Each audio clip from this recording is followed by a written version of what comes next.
para sa susunod na piyesa, tutugtugin naman namin ang Navarra for Two Violins by Pablo de Sarasate, Opus 38. Okay. Si Sarasate ay isang superstar na rin. Kasi yung kanyang playing sa violin, na-recognize siya na unusually sweet, pure tone, and characterized, and wide vibrato daw. Kaya maraming music na dedicated din sa kanya. So si Sarasate, isa sa mga pinakaunang violinist na nag-recording. Ito yung 1904. So despite sa mga drawbacks sa early recording techniques, isa siya sa mga gumamit. So his most popular works are fantasy and themes for Carmen. Nagulat ako dito nung napakinggan ko siya. Siya pala. Ito siya.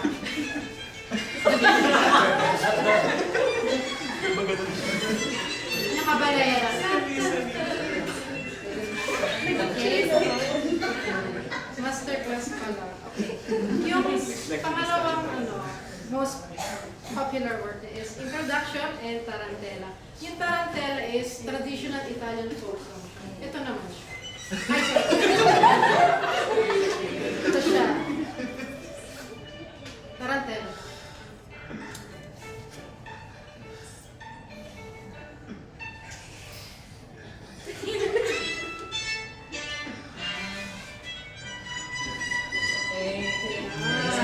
Mapapansin nyo, nagulat din ako dito kasi may pagka, parehas ng technique sa tutugtugin nila ng dalawang violin man.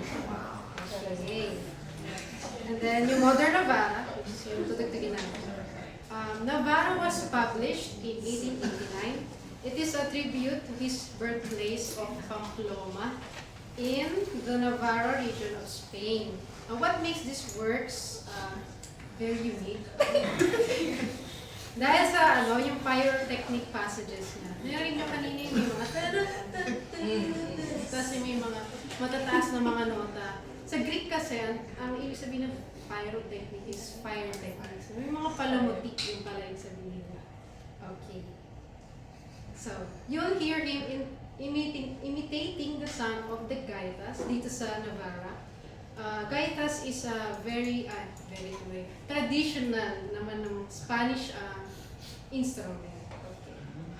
High pitch siya, tapos yung harmonies niya, high pitch yung harmonies niya. Okay. And then, ginagamit siya sa mga festivals sa Spain. Ito naman siya.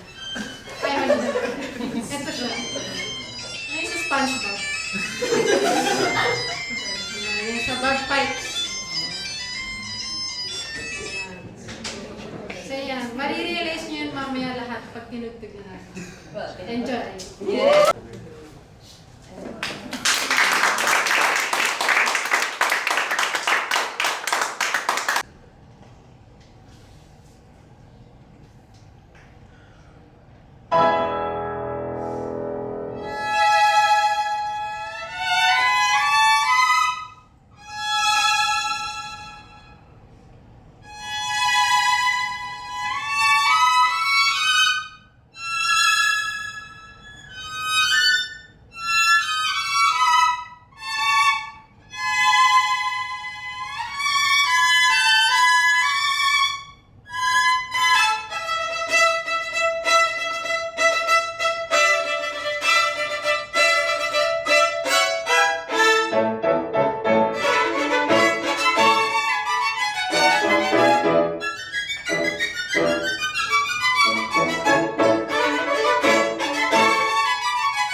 Bye.